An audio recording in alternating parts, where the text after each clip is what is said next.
Ladies and gentlemen, welcome back to the analysis of YOLENO TV. I hope you're well from wherever you watch this channel. I'd like to start this session by appreciating you so much for making this channel grow. If you wish to support us, just subscribe to our channel and give this video a like. So the former chairman of the IEBC Commission, Wafula Chebukati, has now reacted to the actions of the military of Gabon to nullify the election of incumbent President Ali Bongo and staging a coup de-tat. Chebukati took to his Twitter and pointed fingers at the election observers who were in charge of the polls, arguing that they play a great role in ensuring that the whole electoral process is transparent and accountable.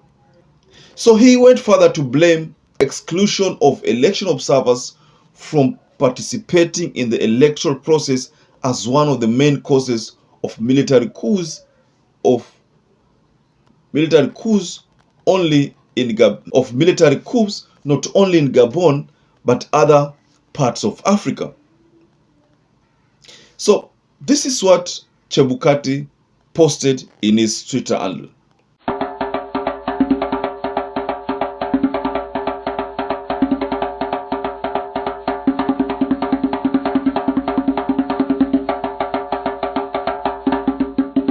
The avalanche of election-related military coups in Africa disrupts democratic gains.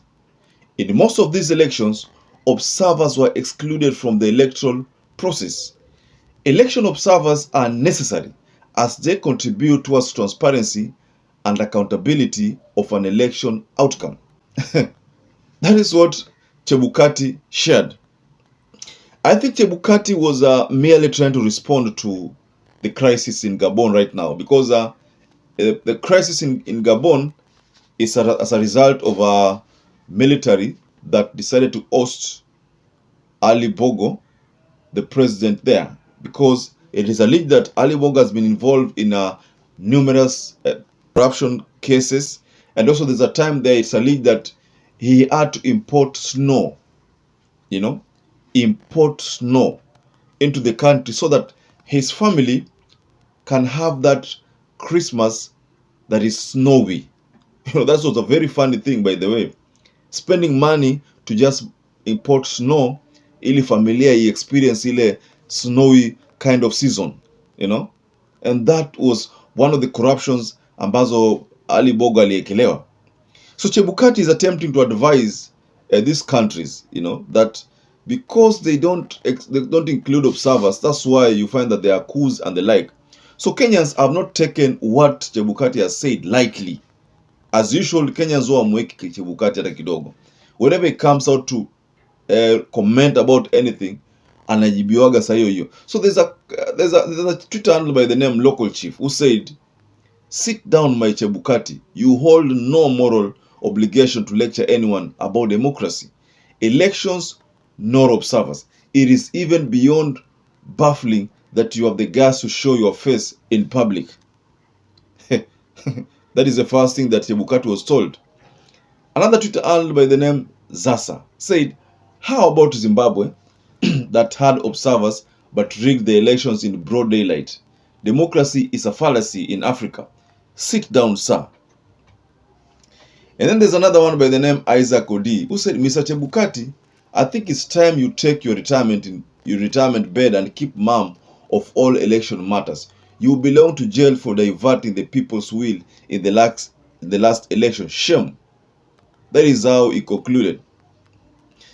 Alan Anam says, "It's better than the coup you staged last year, August." Plastic Chair says, "You are on record for bungling an election. Give us a break." Sir Cyril Cosmas, PhD, says, "In vernacular, you are saying the army in Gabon are right?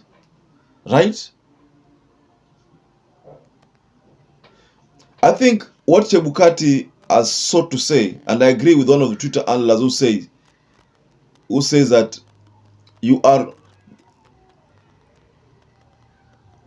that in vernacular you are saying the army in Gabon are right. I think this statement by Chebukati, if you look at what William Ruto said about Gabon, said about Niger and other coups, then Chebukati is attempting to differ with William Ruto in that aspect, because William Ruto has not blamed the electoral observers, electoral bodies. He has blamed the army. But Chebukati has literally tried to glorify this army that has taken over the government, because he said, according to him, that it's because the elections are not free and fair, that's why these things are happening. But one of the Twitter handlers reminded Chebukati kwamba, what about in Zimbabwe whereby there were electoral observers, lakini bado wizi ulifanyika in broad daylight? What about that case? So I think Chebukati hapa is on the receiving end, and most Kenyans are telling him, wewe nyamaza, take your retirement bed na utulia, and don't respond to anything matters of election here in Kenya or Africa. I think it's a strong message to Chebukati. Now, if he's someone who listens, then he should have done what Marjan, done what his other two commissioners have done by staying mum. They have decided not to engage the public on Twitter. Hizi issues of election. Chebukati inafanya nyamaze tu. This is no way is going to be relevant by just tweeting, because he's constantly tweeting. I have noticed, like in this month, I've seen almost 6-7 tweets from Chebukati that is attempting to gain some, anajaribu kuregea kwa public imzoe na vitu kama hizo. If I were Chebukati, mimi I would have responded as advised by the respondents here in the tweet, because most people are telling Chebukati, don't comment about elections in the world, in Africa, mawapi, don't comment because you bungle. So there is if you look at the tweets, unapata kwamba ni kama analaumiwa bado, lawama hazijamuishia, despite the fact that he attempted to share 2 videos jana, last week and week before, 2 videos ambazo zilikuwa zinajaribu kuonyesha Wakenya kwamba yeye alichagua ile SMARTMATEC system because ni hivi na hivi na hivi, na he opted for this kind of system because of ABCD. So he was trying to convince the people. Lakini from these streets, it's evident that the people are not convinced. None of the things that Chebukati says make sense to them. So if this is the case, then naona hapa kitu ambacho Chebukati afanye ni anyamaze tu. Anyamaze, asijibu, na hiyo itakuwa imemsaidia zaidi. Boya Molu waongei. Boya Molu tangu retire atumsikii. In fact, yeye alinyamazia hii swala kabisa. Chebukati pekee ndio mtu ambaye bado anajibu matters of electoral process and electoral system, and trying to convince people mambo mengi ambayo yalifanyika hivi, yafanyike hivi, yalifanyika hivi kwa sababu ya hivi. People want to move from that narrative. So I think the best thing that Chebukati should do is just to adhere to what he has been advised to do, of not responding to his issues of election, his issues of nini. Anyamaze tu yani. Aache tu hizi kuu ziendelee. I don't know whether he's trying to, I don't know whether there's fear in Chebukati. Kwa nini anaogopa? Does he fear that hata nisitaje hiyo swala? Because does he fear that something can happen somewhere? Because we understand that there are presidents in Africa who have now decided to change guard. Like the president of Cameroon, Paul Biya. Paul Biya has decided to shuffle ile army, national army yake, amegeuza Ministry of Territorial Administration and Ministry of Decentralization and Local Government. Amejaribu kugeuza watu hapa, security hii. This is all kwa sababu ya ile swala la Gabon lilifanyika Gabon. Sasa amejaribu kugeuza hilo swala isionekane kwamba ati yani, I think this is just, in other words, ni the fear. ni ile kuogopa kwamba sasa if at all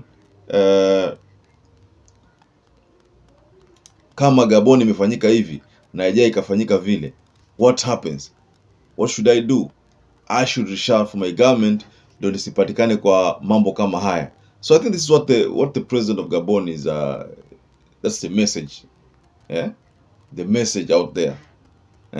Is the fear kwamba this coup inaweza mfuata kwa sababu we understand that is the oldest president in Africa. In fact, should I say in the world, because he's I think more than 90 years. So I don't know, Chebukati anaogopa swala hilo ama Chebukati anaogopa nini? Lakini Chebukati ameonyesha uoga fulani katika ile tweet yake. Trying to defend a position. So, ladies and gentlemen, I would like to rest my case there, but I'd like to kindly urge you to please comment about this matter from Chebukati. And also, don't forget to subscribe to this channel if you're not subscribed before. Give this video a like. It is so important to get this video shared on the YouTube platform. You can hit the notification bell, so important, so that you get notifications each time we upload any video. So, to those people who have subscribed to our channel, or to those people who have supported this channel, I am forever grateful for your support. Without you, this channel cannot grow. So keep subscribing for those people who have not subscribed. Until we catch up again, please stay safe and stay blessed.